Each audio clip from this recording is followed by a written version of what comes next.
একটি যুবক অনেক লাজুক ছিল।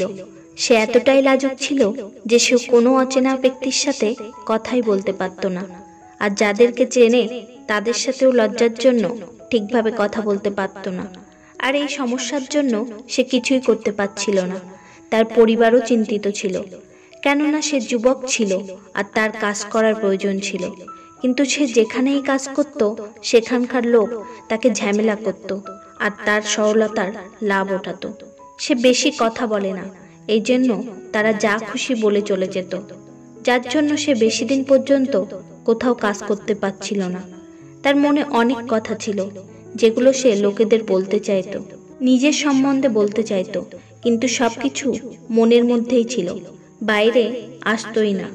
যখন সে ছোট বাচ্চা ছিল তখন তার লাজুক হওয়ার জন্য লোক তাকে পছন্দ করত।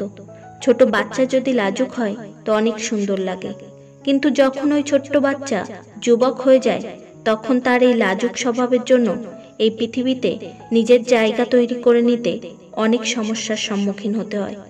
ওই যুবকও তার জীবন নিয়ে চিন্তিত ছিল। সে লোকেদেরকে অনেক কিছু বলতে চাইতো, কিন্তু লোকের সামনে তার মুখ খুলতই না। সে তার পিতার সামনেও ঠিকভাবে বলতে পারত না, শুধুমাত্র তার মায়ের সাথে আর কিছু প্রিয় বন্ধুদের সামনেই মনের কথা খুলে বলতে পারত। অনেকবার সে লোকেদেরকে সামনে থেকে উত্তর দেওয়ার চেষ্টা করে, তাকে বলতে দেখে লোকে তার ওপর হাসতে থাকে, কেননা সে থেমে থেমে আর ভয় পেয়ে পেয়ে বলতো। আর তারা বলতো, তোর মুখের থেকে কথাও বের হয়। তার এই সমস্যার জন্য তার পিতা চিন্তিত ছিল। এই জন্য একদিন তার পিতা অনেক কঠোর হয়ে তাকে বকাবকি করে, আর সে রাগ করে কিছু না বলে বাড়ি থেকে বেরিয়ে যায় আর দৌড়াতে দৌড়াতে একটা পাহাড়ের চূড়ায় পৌঁছায়। আর সেখান থেকে নিচে দেখে আর চিৎকার করে বলে, ভগবান, আমাকে কেন এমন বানিয়েছ? যখন আমি এই পৃথিবীতে বলতেই পারবো না তো এখানে থেকে কি করব? এই জন্য আমি তোমার কাছে আসছি। ওই যুবকটি ওখান থেকে ঝাঁপ দেওয়ার জন্য প্রস্তুত হয়।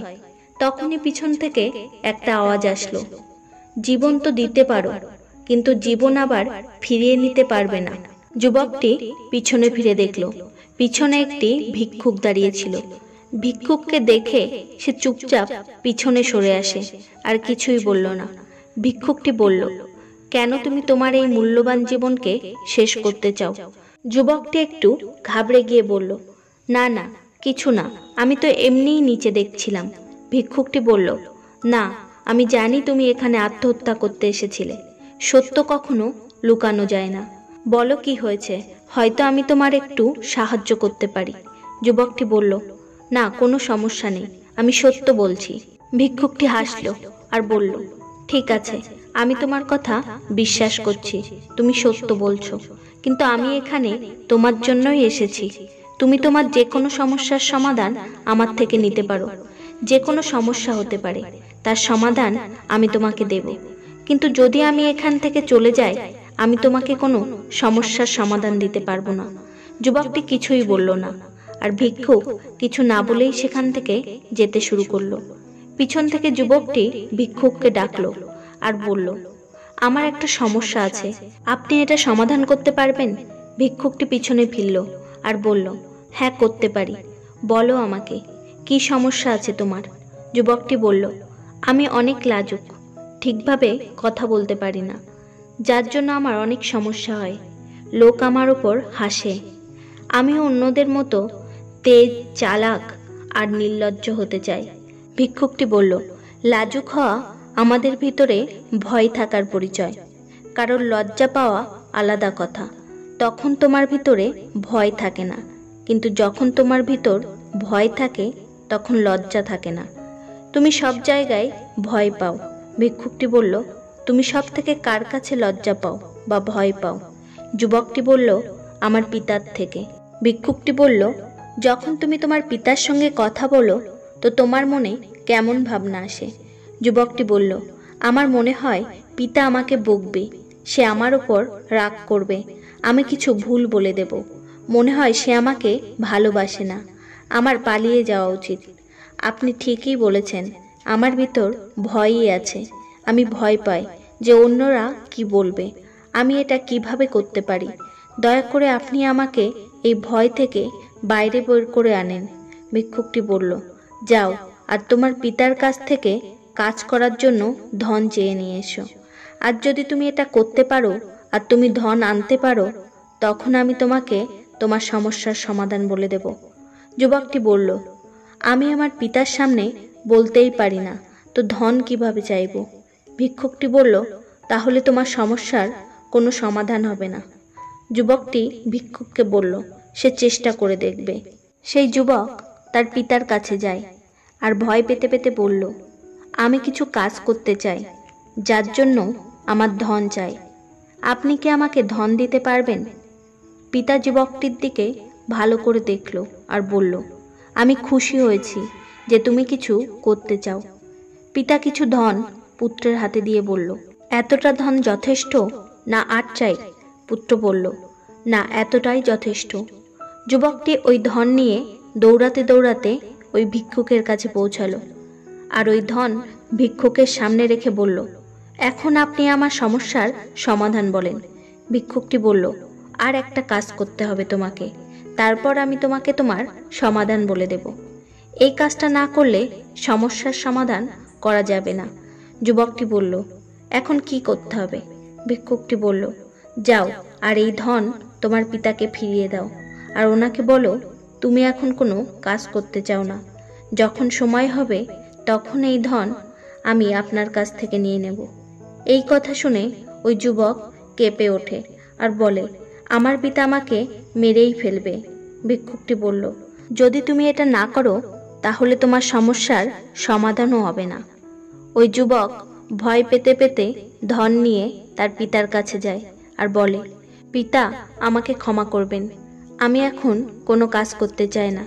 যখন আমি করব তখন এই ধন আপনার থেকে নিয়ে নেব। পিতা যুবকের দিকে ভালো করে দেখে আর বলে, আমি বুঝেছি, আমি খুশি হয়েছি যে তুমি বুদ্ধিমান। কোনো কাজ কেবল ধন দিয়েই হয় না, প্রথমে আমাদেরকে সিদ্ধান্ত নিতে হয় যে আমি কি করব, তারপর ওই কাজটাকে বুঝতে হয়, সেটাতে আমরা কতটা সফল হতে পারবো তার অনুমান করতে হয়, তারপর ধনের প্রয়োগ করতে হয়। আমি খুশি হয়েছি যে তুমি বুদ্ধিমত্তার সঙ্গে কাজ করেছ। যখন তুমি এটা বুঝে যাবে যে তুমি কি করতে চাও, তখন এই ধন তুমি আমার থেকে নিয়ে নিও। পিতার মুখ থেকে এরকম কথা শুনে, যেটা সে কখনো কল্পনাই করেনি, সে অনেক খুশি হয় আর সে তার পিতাকে জড়িয়ে ধরে। পিতাও তাকে জড়িয়ে ধরে, তার সাহস বাড়ায়।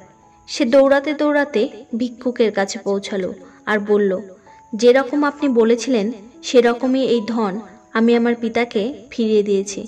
ভিক্ষুকটি বলল, এখন কেবল একটা অন্তিম সমস্যা আছে, এরপর তোমার সমস্যার সমাধান হয়ে যাবে। শুধুমাত্র আর একটি অন্তিম কাজ করতে হবে। যুবকটি বলল, কি কাজ করতে হবে? পিতার থেকে আবার ধন চাইতে হবে? ভিক্ষুকটি বলল, না, এই কাজ অনেক সোজা, আমি জানি এটা তুমি করতে পারবে। ভিক্ষুকটি তার ঝোলা থেকে একটি সুন্দর মূর্তি বের করে আর ওই যুবককে দিয়ে বলল, এই মূর্তি সমস্যার সমাধান বলে দেবে। তোমাকে এই মূর্তি 100 স্বর্ণ মুদ্রায় বেচতে হবে। যদি তুমি এটা করতে পারো তখন আমি তোমাকে তোমার সমস্যার সমাধান বলে দেব। যুবকটি বলল, এই মূর্তির জন্য 100 স্বর্ণ মুদ্রা কে দেবে? একটা কিংবা দুটো মুদ্রা তো দিতে পারে, 100 স্বর্ণ মুদ্রা তো কেউই দেবে না। ওই যুবক মূর্তি নিয়ে ওখান থেকে চলে যায় আর বাজারে পৌঁছায়। সেখানে বাজারে সে একপাশে চুপচাপ ওই মূর্তি নিয়ে বসে যায় আর অপেক্ষা করতে থাকে, কেউ আসবে আর তার এই মূর্তি কেনার জন্য জিজ্ঞাসা করবে। কিন্তু অনেকক্ষণ অপেক্ষা করার পরও কেউই তার কাছে এলো না। সে বাজারে দেখলো যে লোক চিৎকার করে করে তাদের জিনিস বেচছে, আওয়াজ দিচ্ছে। তখন সেও ধীরে ধীরে আওয়াজ দিতে শুরু করলো। 100 স্বর্ণ মুদ্রায় মূর্তি, কিন্তু তার আওয়াজ সেই ঠিকভাবে শুনতে পাচ্ছিল না, তো অন্যরা কিভাবে শুনবে? অনেক সময় হয়ে যায় আর তার কাছে কেউই আসলো না। ধীরে ধীরে সন্ধ্যা নেমে আসছিল আর তার ভয় ছিল যে ভিক্ষুক না চলে যায়। তখন সে জোরে জোরে আওয়াজ দিতে লাগলো, 100 স্বর্ণ মুদ্রায় মূর্তি নিয়ে যাও। তার আওয়াজ শুনে লোক তার কাছে আসলো আর জিজ্ঞাসা করলো, এই মূর্তিতে এরকম কি আছে যে এটার জন্য 100 স্বর্ণ মুদ্রা খরচ করবে? যুবকটি বলল, আমি জানি না, কিন্তু আমি এই মূর্তি 100 স্বর্ণ মুদ্রাই বেচবো। লোকেরা বলল, এই মূর্তি কেউই কিনবে না। কি আছে এই মূর্তিতে যে কেউ এটার জন্য 100 স্বর্ণ মুদ্রা খরচ করবে? অনেক সময় কেটে যায়, সন্ধ্যা হয়ে আসতে থাকে। এর মধ্যে সে অনেক লোককে মূর্তি কেনার জন্য বলে, সে কথা বলে, তাদেরকে বোঝানোর চেষ্টা করে যে সে তার এই মূর্তি 100 স্বর্ণ মুদ্রাই বেচতে চায়, দয়া করে কিনে নেন। কিন্তু এই মূর্তি কেউই কেনে না। তখন সে বাজারে দেখল লোক নিজেদের জিনিসের গুণ বলছে, জিনিসের গুণ থাকলেও বলছে, না থাকলেও বলছে। তারপর লোক কোনো জিনিস কিনছে। তখন সে ভাবল আর জোরে আওয়াজ দিল, সমস্যার সমাধান দেবে এই মূর্তি, আমার গুরুর মূর্তি। পৃথিবীতে একটাই আছে, যার কাছেই থাকবে তার কাছে কোনো সমস্যা থাকবে না। এই কথা শুনে লোক তার কাছে ছুটে চলে আসে। আর লোকেরা বলল, সত্যিই এই মূর্তি রাখলে সমস্যার সমাধান হয়ে যাবে? যুবকটি বলল, হ্যাঁ হয়ে যায়। যে কোনো সমস্যাই হোক না কেন, আপনি ওই সমস্যা থেকে বাইরে বেরিয়েই আসবেন যদি এই মূর্তি আপনার কাছে থাকে। সবাই এখন ওই মূর্তি নিতে চাইছিল। ওই মূর্তির দাম উঠল। কেউ 100 দিতে চাইল, কেউ 200, কেউ 400, তো কেউ 1000। ওই মূর্তির দাম বাড়তেই থাকছিল।